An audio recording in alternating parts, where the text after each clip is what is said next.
Y'all, my hair is to bra strap length. Oh my goodness. My hair is literally at my bra strap. Wait. Hold up. My hair is literally at my bra strap. I don't think my hair has ever been this long. I'm so happy. Welcome to La Vida Rosa. I'm your host Pinky, and it's time for these to come down. Okay, this is the longest I've ever had braids up in a very long time. It's been a month, and in case y'all ain't know, I'm the type of person I like to switch my hair up pretty much weekly, so it's killing me to still have these braids. Okay, it's time for them to come down. That's why I've been doing so many different styles. If you haven't seen my different styles, you can go check me out on Instagram. And also I have a video on the various styles I've tried while I've had these.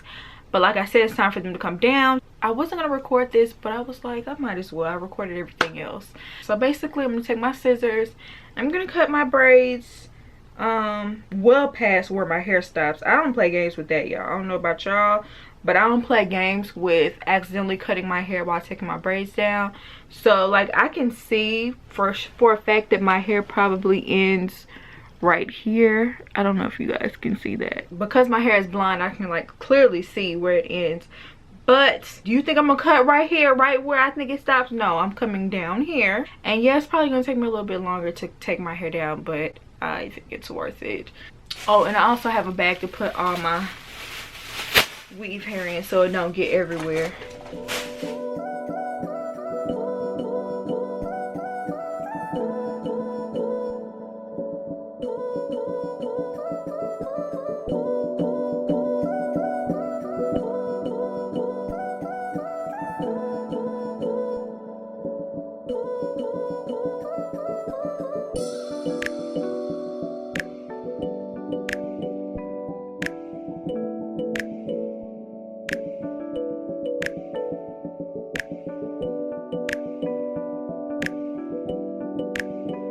Alright, so now that my hair looks a good hot mess after I cut it, I'm just going to take these braids down one by one. And I'm trying to decide whether I'm going to just take them all down and then go through and detangle with a comb. But I think I'm going to detangle as I go because there's going to be a lot of detangling at the end. So I think I'm just going to take each braid down and then detangle, as you will see. I want y'all to see the root. Y'all see all that buildup? It's like a buildup of like lint in hair, like dead hair or whatever. This has to be combed through, because if not, if you apply water to that, it's just gonna mat straight up. You're gonna have matted up roots times like 65. However many braids you have, gonna be all over your hair. You have to deal with this immediately before you wash your hair. And but as for the rest of my hair, it looks very conditioned. That's because before I braided my hair, I oiled and moisturized my hair so that it will feel silky and smooth when I take these braids down. It's been a month and my hair still feels nice and moisturized. So usually when detangling, I use a wide tooth comb or something like that, but because I want to make sure I get all of this nastiness out of my hair, I'm going to start from the end and work my way up with a rat tail comb, which has very small teeth, but it's the only thing that's going to do the job, seriously. And I'm just going to like, now I know this might be scary, like this might seem like a very scary amount of hair to lose, but this is like a month's worth of shed hair, and I shed, my hair sheds, you know what I'm saying? So you're going to get a decent amount of shed hair, especially if you left it up for over a month. Yeah, you're gonna get that. So I wouldn't be scared of it. Like I said, my hair sheds a lot anyway, and I feel like most of that hair, like most of the hair that I pulled out of that braid is still here. So if you do take your braids down and you see a lot of shed hair, don't freak out. That's a month's worth. And when you think about it like that, you should calm down. It usually calms me down. Now I have to do that like 50 more times.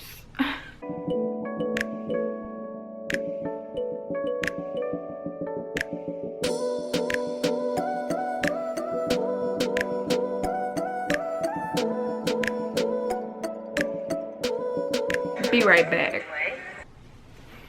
Okay guys, so let's talk. So I'm pretty much done taking down the braids and detangling, and this is the amount of shed hair I had, which is actually really not that bad, especially like I said, this is supposed to be 4 whole months, so this is really not that bad. My hair sheds a lot, really thick. I don't know if y'all know, but thick hair sheds a lot, and yeah, I kind of expected a little bit bigger, to be honest. So the next thing I want to do is I'm gonna like scratch my scalp because I have lots and lots of dandruff, and this is just to make sure I get all the dandruff up off my scalp. I don't know about y'all, but I get dandruff really bad, and when my hair has been up for a long time like that, I have to like literally scratch it. So I have to literally get it out of there. It's kind of gross when I think about it, because I'm like scratching up dead hair and it's like really like all these millions of flakes coming out, but it's necessary because that's the only way my scalp can truly be clean. Actually I think I might even do an ACV rinse because those really work well, but I don't know if y'all could see all the dandruff that I have on my scalp. This is so necessary. Oh my goodness. And it also feels so good. Scratching your scalp is like, to me, one of the most underrated things no one ever talks about on YouTube. Like, out of all the natural hair videos I've ever seen, I've never heard anyone mention scratching your scalp, but it's so necessary and important, especially when you're taking your braids down. And literally I do this anytime I've had my hair up, like braided up for like a week or more. Oh yes. Oh, and my hair has gotten so long, you guys. Oh my goodness. Is it to bra strap length yet? Let me see. Y'all, my hair is to bra strap length. Oh my goodness. My hair is literally at my bra strap. Wait. Hold up. My hair is literally at my bra strap. I don't think my hair has ever been this long. I'm so happy. Obviously, after I scratch my hair, the next thing is going to be me washing and doing all that good stuff. So let's just fast forward there.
One hour later.